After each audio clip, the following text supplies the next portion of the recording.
Morning all. Well, we have sunshine after yesterday's hailstorms and I'm out to cut 2 weddings, a party and my regular orders.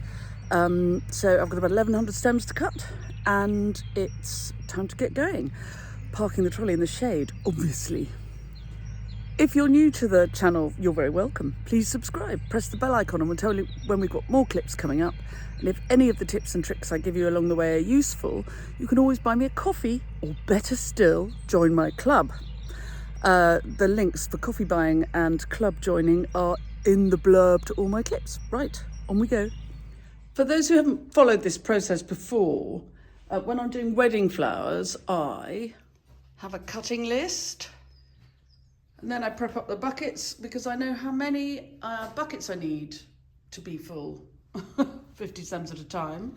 And sometimes, at this time of year particularly, I'm cutting short stems. So I prep up these shorter containers for things like the bluebells and the cowslips.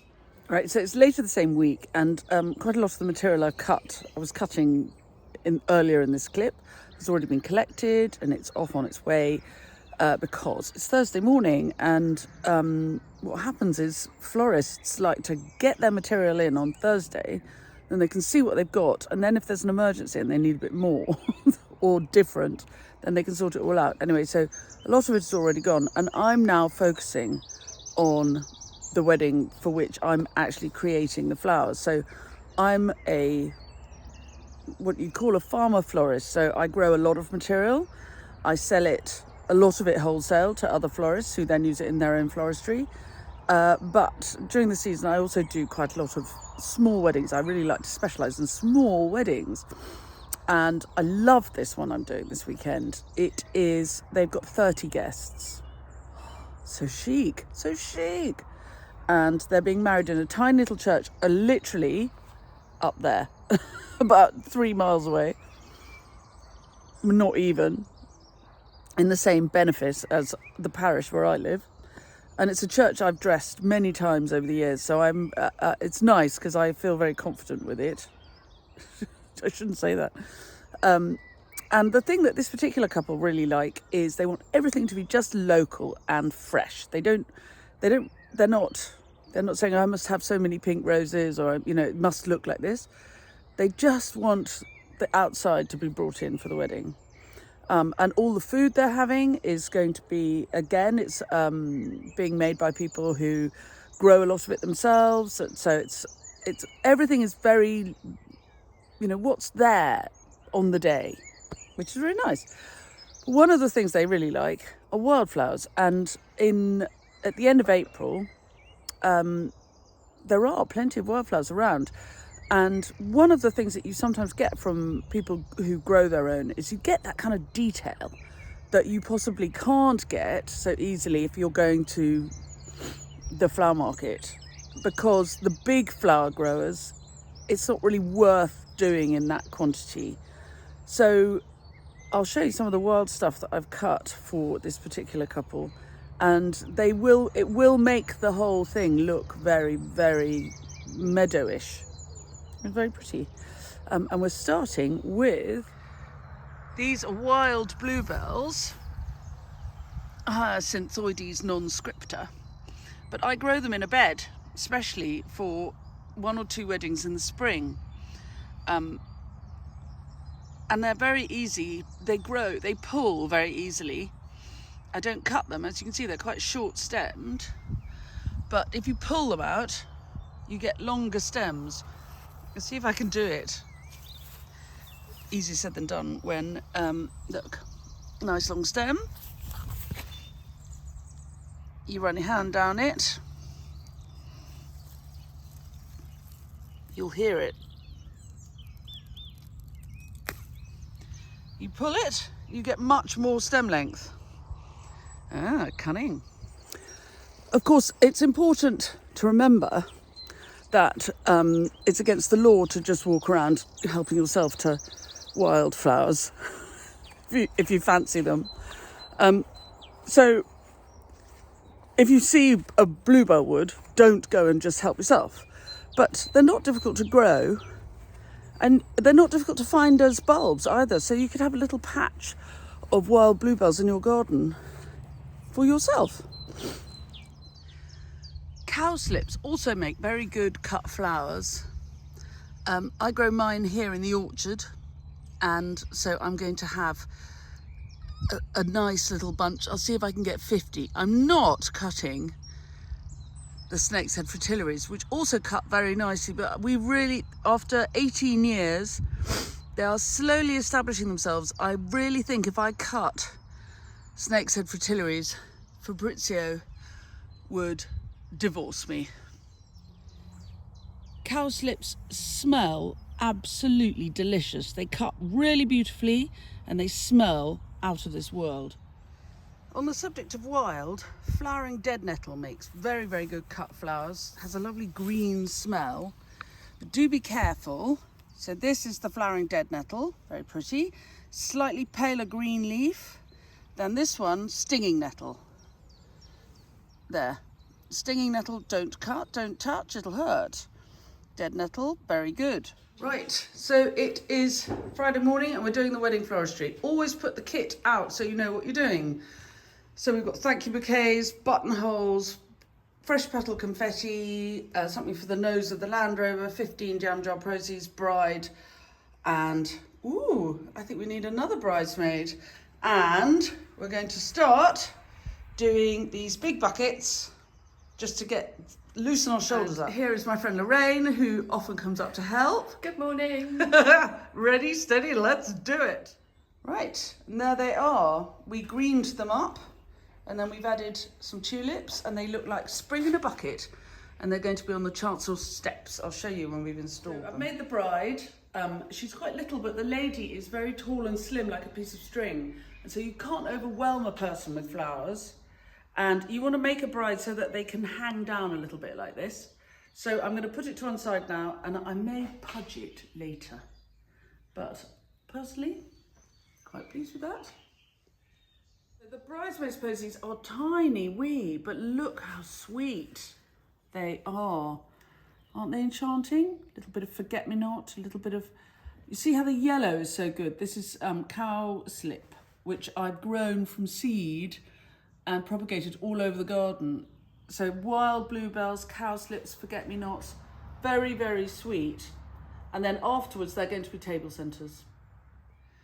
So as we go, we put everything down this end. So you can see how the studio works. There's Lorraine up the other end with all the things, and then the materials in the middle.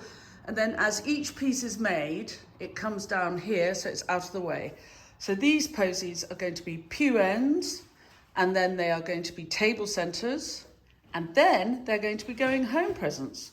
Waste not, want not. And I do love these buckets, which are going to go on the chancel steps. I'll show you when they're done, but they are lovely. And then that's my manky apron, which got very muddy yesterday because it was so wet when I was lifting the tulips, and the bridesmaids posies. Oh, and this is fun. This little number is going to go on the front of a Mark I Land Rover that the bride and groom are driving to and from the ceremony in. And what I've done is to make it really strong. It's got ribbons. The ribbons are going to appear to hold it onto the system, but actually it's got cable ties ready to make sure that it's really, really sturdy and not going to fall off and swing around. So I'm going to wire the tulips into the buttonholes. I'm not a big wirer of buttonholes, but I'm going to wire the tulips because sometimes they can be a bit brittle, and under pressure they might snap off. So I'm only going to wire them. I'm not going to wire the whole buttonhole, just the tulips, and then everything else can be held up by them. And then when they're finished, they look like this. Aren't they sweet? And I put them in a little phial of their own water, so each one has its own little reservoir. They're not going to wear them with the water, by the way. They'll take them out. They've got pins in the back, ready to be worn. Oh, I love that. Now I have some very, very blown exotic emperor tulips. So I'm going to make confetti. There. Got those lovely pink ones at the end. I like them. Aren't they lovely? Right, it's the end of the day and I'll show you what we've got. Something for the lectern.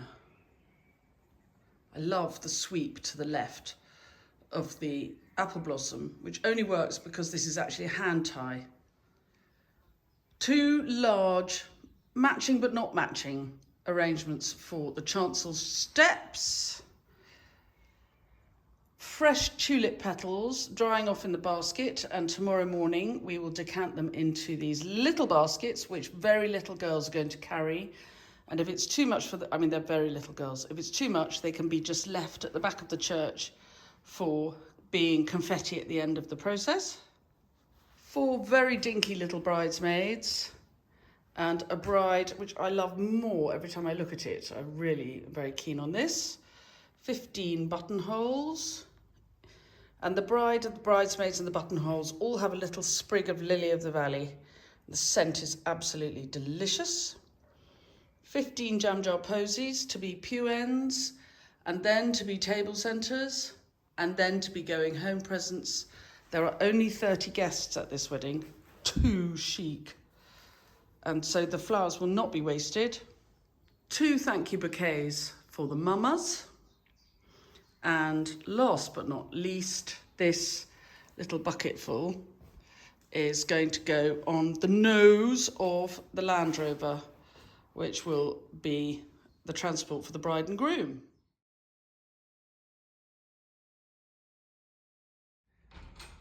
And it's all squish o'clock here at Common Farm Flowers. If you're doing wedding flowers in a church, it's always worth remembering that there's very likely a war memorial.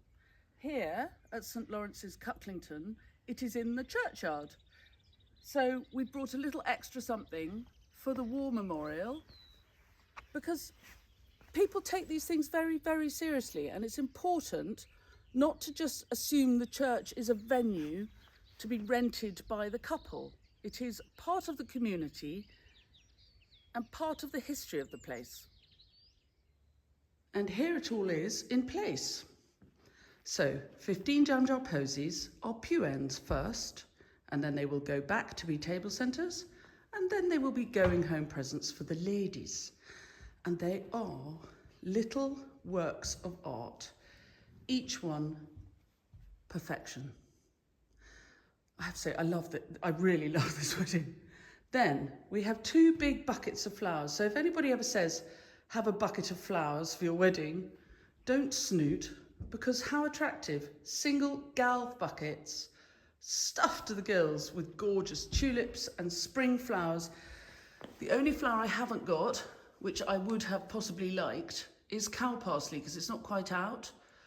But actually, without it, you've got to trust the material, because without it, I think it would have made it untidy, oddly. So they're there on the chancel steps so that our bride and groom can come up here. And obviously all the action in church weddings happens really on the chancel steps, which is why there are kneelers there, because they will kneel there for the prayers. But 3 of the jam jar posies have been put up on the altar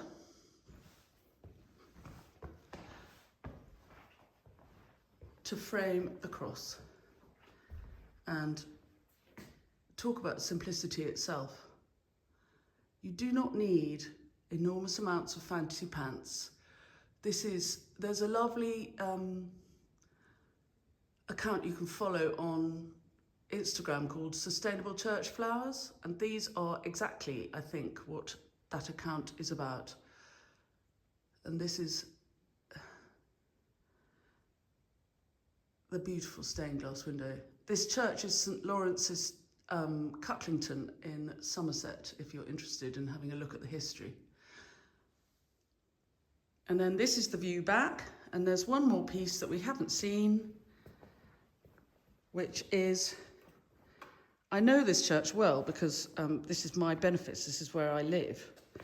It's always worth asking a local florist to work with church weddings because they'll know how the church works. So, for example, I know that this stand is always here next to the lectern, and it's always worth putting something there. So this is the hand tie I made yesterday. It's a hand tie in a bucket. And if it weren't a hand tie, these big stems of apple blossom would be pulling out. But because they're tied in, they're fine. And the very, very last detail, fresh petal confetti in small baskets for flower girls to carry and offer around after the ceremony for people to take a pinch and throw in celebration. And it's time for delivery number 2. And there we are, we're all done. The studio is sort of empty, or a bit to tidy up. Buckets of compost to put on the heap. I hope you've enjoyed this session. I hope that my lovely bride and groom have a glorious day today. And I'll see you very soon. Thanks for watching. Bye.